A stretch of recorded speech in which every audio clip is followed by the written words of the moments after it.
Good morning. It's a beautiful August day. It's been a bit of a while since I've done an update on the vegetable patch, but it seems as good a time as any to have an update. To be honest, we've just been eating everything at the moment, so certain things have gone over. We've eaten a lot, and Francesco's, obviously you'll find his videos on tortellino time. But we just thought I'd give you a bit of an update what's going on. It's very dry in the UK at the moment. We haven't had much rain.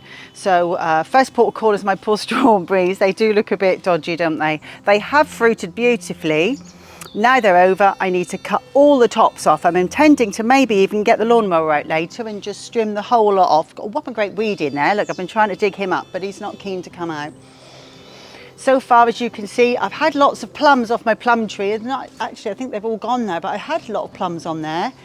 Unfortunately, update with the apple is that I think the squirrels have eaten them all. I mean, I didn't have loads of apples on there, but there's literally 2 left, and I think the squirrels have had them. When I've looked into it, that is a distinct possibility. They've got to eat too, so what are you going to do? But as we can come down the garden, you can see the courgettes are doing beautifully. Look, can you see those 2 round ones?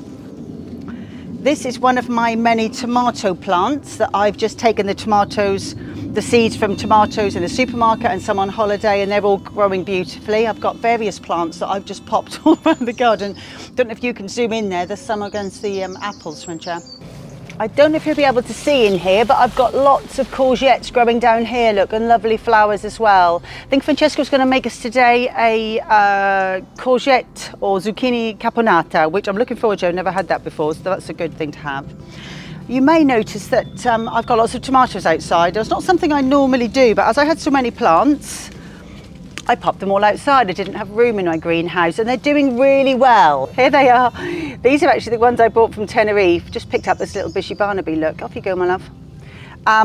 We've got a few growing over there as well, as you'll see, but they're doing really well. It's not something we normally do very well within the UK out, so well, I don't anyway.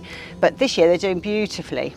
As you can see, this is my beet leaf spinach, we call it, which is doing very well. I've actually deadheaded it all yesterday and took the flower heads all off, so it's doing beautifully. With any luck, it will go right through the winter and we'll be eating this come next spring.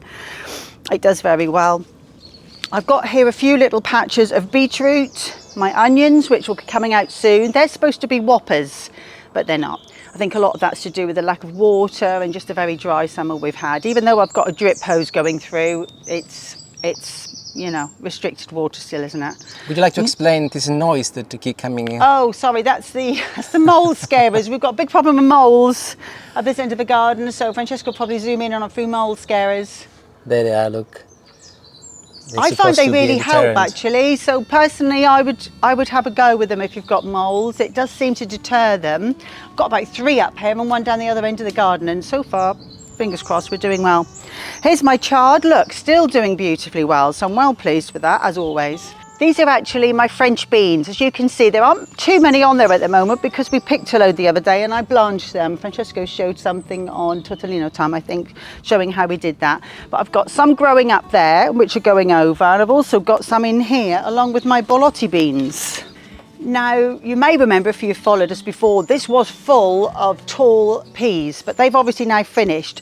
I've had a few more borlotti beans and various things that I've popped in now, so I'm hoping they'll start to grow a little bit. But at the moment, as you can see, I've got lots of lovely beans starting to show. And if you back up a bit, Francia, you'll come through this lovely bit and see this is predominantly the borlotti beans, look. And you can see them all growing and hanging now. A lot of them actually you leave until September when they start to dry out, and then we keep the beans for the future, but we'll probably eat some raw as well.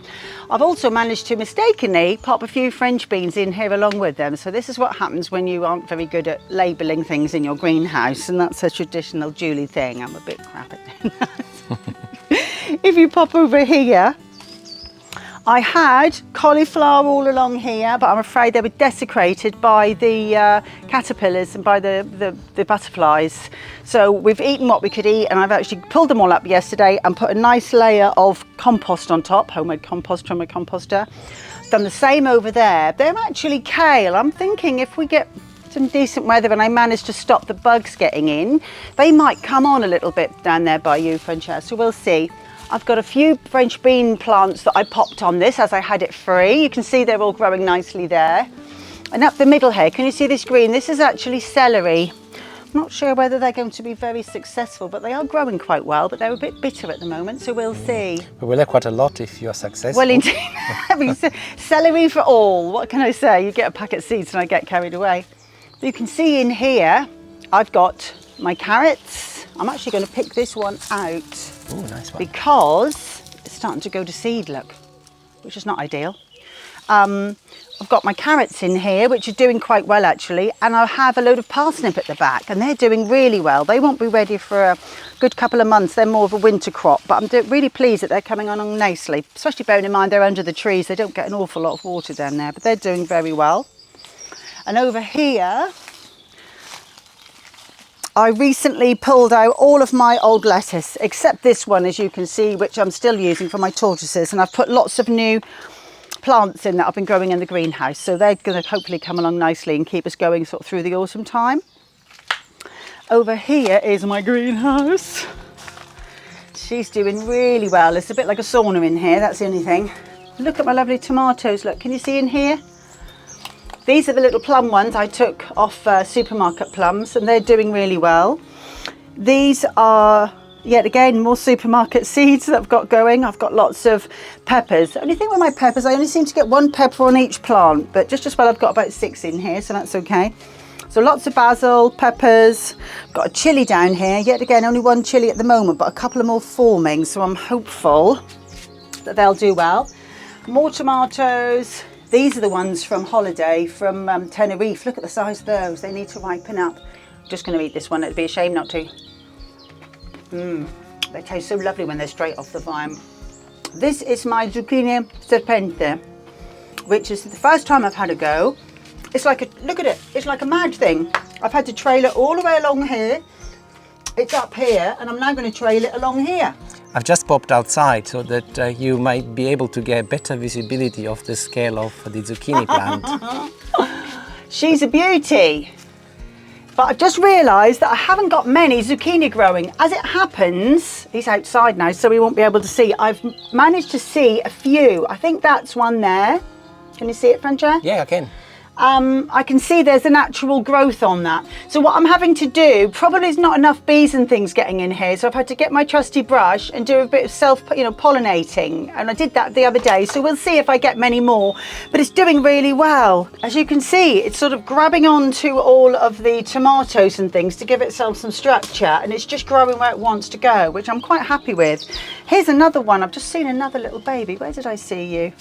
There's one, oh look here, can you see? Oh yeah, that's one. That's actually what they look like as they start to grow. There's another one at the back there, so fingers crossed we might actually get a few. They get about a metre long in maybe not in my greenhouse, but they reckon actually if you take them off about a foot long, then they're probably good quality. Perhaps they get too long and then they're not so great quality in the UK. We'll see, we'll have a try of both, won't we? And as you might see at the back here, I've actually gone and put some more seeds in. I've got some basic cauliflower. I've got the Romanesque, which is actually a traditional Italian style one. I tried those earlier, but they've all gone to seed and died, got eaten by the caterpillars. And I've also got in here some more kale, and they're actually old kale plants. So I'm just going to give it a day or two, and then I'm going to try and get them back outside in that garden and cover them over and hopefully keep the caterpillars and the butterflies off. Back outside, as you can see, my figs are coming on. Haven't got loads, but they are doing quite nicely. They're still very firm, so they need a bit more time to ripen up. More tomatoes.